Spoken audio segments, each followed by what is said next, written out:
दोस्तों आज का वीडियो एक बहुत ही इंटरेस्टिंग और इम्पोर्टेंट टॉपिक के ऊपर है, जो है फाइनेंशियल फ्रीडम के 5 रूल्स। ये पांचों ऐसे कॉन्सेप्ट्स है जो हमें स्कूल में सिखाए नहीं जाते और इसीलिए मेजोरिटी लोग जब अपनी 40s या 50s में पहुंचते हैं तब जाके उनको ये बातें समझ में आती है, लेकिन तब तक ऑलरेडी बहुत लेट हो चुका होता है और उनको रिग्रेट होता है कि उन्होंने अपनी लाइफ की इंपॉर्टेंट ईयर्स वेस्ट कर दिए। इनफैक्ट हमारे चैनल के बहुत सारे व्यूअर्स कमेंट करते हैं कि काश उन्होंने हमारे वीडियोस पहले देख लिए होते तो आज उनकी लाइफ कितनी अलग होती। तो अगर आप अपने 20s में हो तो ये 5 रूल्स आपको जानना बहुत इंपॉर्टेंट होगा। तो एक स्टोरी की हेल्प से आज हम इसे सीखते हैं। तो यहाँ पे हम रॉकी और सनी का एग्जांपल लेते हैं, जो दोनों कॉलेज फ्रेंड्स हैं। दोनों 21 साल के और एक टॉप कॉलेज में पढ़ाई करते हैं। उनकी डिग्री कंप्लीट होते ही उन्हें एक बड़ी कंपनी में जॉब मिल जाती है और कंपनी उनको 30,000 पर मंथ की सैलरी देती है।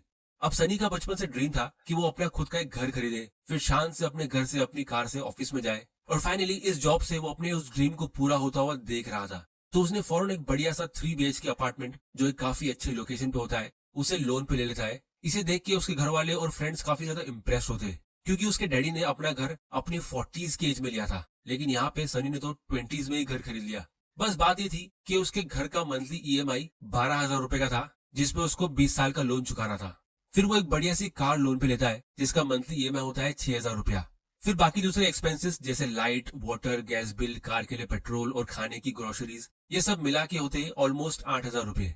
और फिर सनी को हमेशा से बड़े होटल्स में खाना, क्लब्स और पार्टी में जाना बहुत पसंद था। और क्योंकि अब उसकी अच्छी जॉब लग गई थी तो उसको बहुत सारे बैंक से क्रेडिट कार्ड के ऑफर्स भी आने लगे। तो उसने कुछ क्रेडिट कार्ड्स भी ले लिए और फिर वो बिंदास उससे शॉपिंग करने लगा, क्योंकि उसको टेंशन लेने की जरूरत नहीं है। आफ्टर ऑल उसके पास एक मल्टीनेशनल कंपनी का सेफ जॉब है।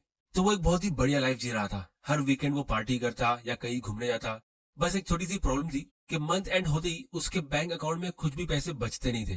दूसरी तरफ उसका फ्रेंड रॉकी लोन लेने में बिलीव नहीं करता था। सनी के होम लोन लेने के बाद भी रॉकी अपने आप को कंट्रोल करता है, क्योंकि उसने काफी सारी पर्सनल फाइनेंस की बुक रीड की थी और उसको एक लाइन याद थी कि spending money to show people how much money you have is the fastest way to have less money.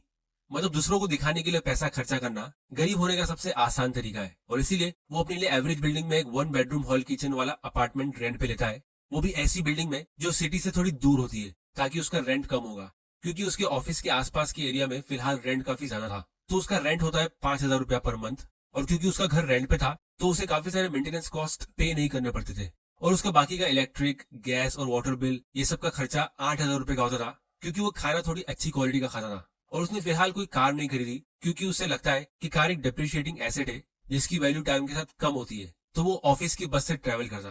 अब रॉकी को भी बाहर घूमना पसंद था, लेकिन सबसे पहले उसने अपने लिए एक बजट बनाया, क्योंकि उसको पता है कि अगर एक बजट पहले से नहीं बनाया गया तो ये खर्चा ज्यादा हो सकता है। तो वो हर रोज घर से खाने का टिफिन ऑफिस लेके जाता और इसके साथ उसने फैसला किया कि वो हर महीने सिर्फ 3,000 रुपया एंटरटेनमेंट के लिए और शॉपिंग के लिए स्पेंड करेगा। जैसे कभी कभी वो मूवी देखने जाता या 2-3 महीना सेव और प्लान करके वो कोई हिल स्टेशन पे जाता। तो इसी तरह उसकी सैलरी का 15,000 रुपीज मंथली खर्चा हो रहा था और बाकी के 15,000 रुपीज वो सेव कर रहा था। वो एक काफी हम्बल और सिंपल लाइफ जी रहा था। और यहीं पे मुझे एक साइकोलॉजी ऑफ मनी का एक कोड याद आता है कि savings is the gap between your ego and your income. इसका मतलब क्या होता है हम इसे वीडियो में आगे डिस्कस करेंगे। तो उस सेव किए हुए पैसों को उसने प्लान किया कि वो उसे स्टॉक्स और म्यूचुअल फंड में इन्वेस्ट करेगा। तो सबसे पहले उसने एक SIP यानी सिस्टमेटिक इन्वेस्टमेंट प्लान सेट कर दिया 5,000 रुपए का। मतलब ये अमाउंट उसकी सैलरी के आते ही बैंक से अपने आप निकल जाता है और इन्वेस्ट हो जाता है। और बाकी के 10,000 रुपए का वो खुद रिसर्च करके अच्छी कंपनी का स्टॉक्स लेता। तो ये सब खर्चा होने के बाद भी उसके पास मंथ एंड में एक्स्ट्रा पैसे बच जाते थे। और इसके साथ में रॉकी सनी को एडवाइस भी करता था कि उसे थोड़ा सेविंग्स और इन्वेस्टिंग करना चाहिए, लेकिन उसके बदले सनी हमेशा उसका मजाक उड़ाता कि यार रॉकी, तू थोड़ा लाइफ को एंजॉय किया कर, अपनी जवानी में एंजॉयमेंट नहीं करेगा तो कब करेगा, तू कितना कंजूस है, देख मेरे पास गाड़ी है, घर है, तेरे पास क्या है। तो इसी बीच इन दोनों की अलग अलग सोच की वजह से एक दिन इन दोनों का झगड़ा हो गया और इस दिन के बाद इन दोनों की कभी बात नहीं हुई और सनी को दूसरे डिपार्टमेंट में ट्रांसफर कर दिया गया। तो फिर ये दोनों एक दूसरे से मिलते भी नहीं थे। इसी तरह काफी साल गुजर गए। एक तरफ सनी ने बहुत सारे नए दोस्त बना लिए, क्लब्स में घूम के और अपने घर पे वीकेंड पार्टीज करके। दूसरी तरफ रॉकी ने अपने सेव किए हुए पैसों को अच्छे स्टॉक्स में लॉन्ग टर्म के लिए इन्वेस्ट करना शुरू कर दिया और साथ में उसने अपना एक ऑनलाइन बिजनेस भी शुरू किया, जिसमें उसने एक एम्प्लॉय को रखा। शुरुआत में रॉकी को वो ऑनलाइन बिजनेस सेटअप करने में काफी मेहनत लगी, लेकिन धीरे धीरे करके वो सेट हो गया। अब एम्प्लॉयज की सैलरी देने के बाद उसका 10-15 हजार रुपए का प्रॉफिट वहां से निकलता था, जो धीरे धीरे करके ग्रो होने लगा। तो उसकी इनकम बढ़ रही थी, पैसे अलग अलग जगह से आ रहे थे, लेकिन उसने फिर भी अपना एक्सपेंस बढ़ाया नहीं। वो वही टिफिन लेके ऑफिस जाता और ऑफिस की बस से ट्रेवल करता, क्योंकि जब भी वो अपना खर्चा बढ़ाने का सोचता तो उसके दिमाग में यही फोटो आता कि अगर वो अपने एक्सपेंस बढ़ाते रहेगा तो वो इस रैट रेस में हमेशा हमेशा के लिए फंस जाएगा और उसे जल्दी से जल्दी इस रैट रेस से निकलना था। तो ये सब चीजें वो साइलेंटली कर रहा था क्योंकि ये सारा कैलकुलेशन उसके दिमाग में था और इसीलिए उसको देख के कोई पता नहीं लगा पा रहा था कि वो एक्चुअली में अपने फ्री टाइम में करता क्या है। सबको यही लगता था कि वो अपने फ्री टाइम में कंप्यूटर में वीडियो गेम खेलता होगा या बोरिंग बुक्स रीड करता होगा, क्योंकि दूर से उसका लाइफस्टाइल काफी बोरिंग दिख रहा था और इसीलिए कोई उसे रोल मॉडल की तरह देख रहा नहीं था। मतलब उसके फ्रेंड्स उसे कॉपी नहीं करते थे बल्कि सनी की लाइफ को कॉपी करते थे। और इसी तरह 7-8 साल निकल गए।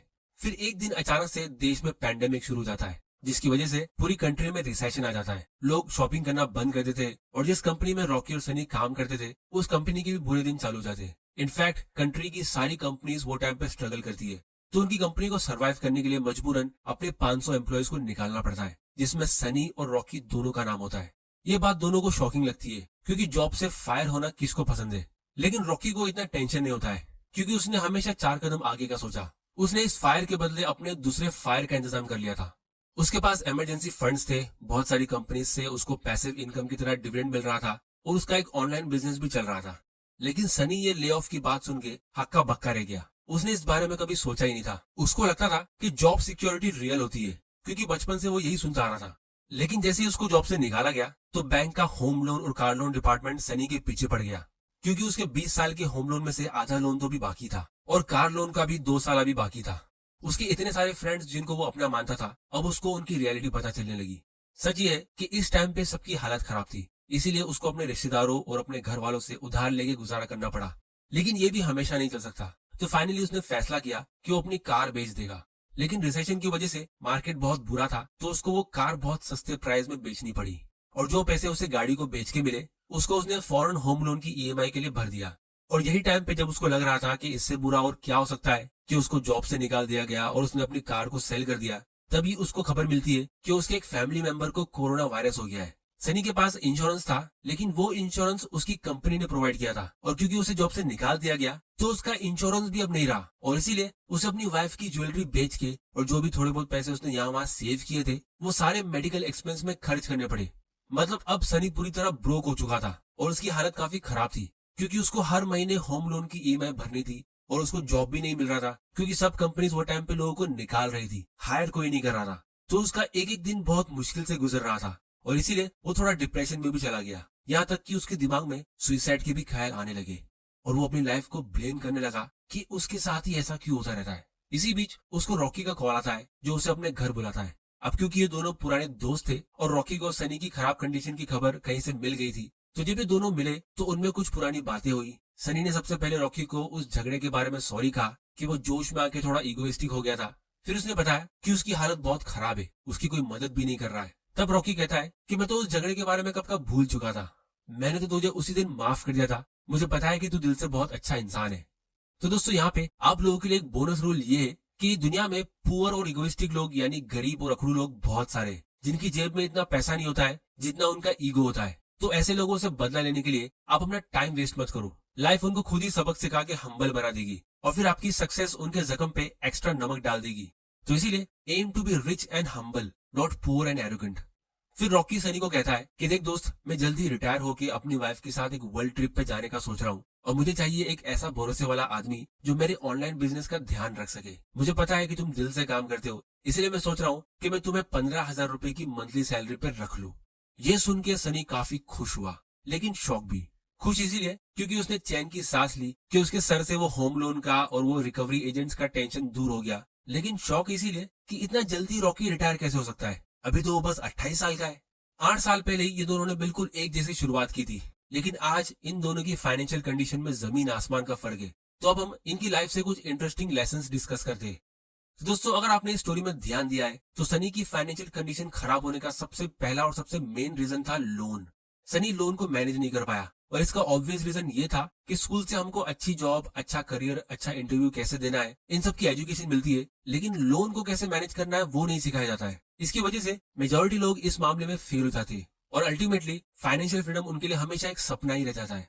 और सबसे इंटरेस्टिंग बात यह है कि जैसे ही कोई यंगस्टर अपनी अर्ली 20s में एक अच्छी जॉब लेता है तो सबसे पहले ये बैंक वाले उसे क्रेडिट कार्ड्स बाय करने के लिए फोर्स करते हैं, क्योंकि उस एज में आपकी जो हैबिट्स और आपका जो शॉपिंग का स्टैंडर्ड सेट होता है तो फिर वो आप उसे लाइफ टाइम तक मेंटेन रखते हो। मतलब अगर आप बहुत ज्यादा एक्सपेंसिव और ब्रांडेड कपड़े पहनने की हैबिट डालते हो तो फ्यूचर में आप उसे आसानी से डाउनग्रेड नहीं करोगे। और ये आपकी लाइफ का वो टाइम होता है जब लोगों की डिजायर्स सबसे ज्यादा हाई होते हैं और आपको लोन के डेंजर के बारे में पता भी नहीं होता है।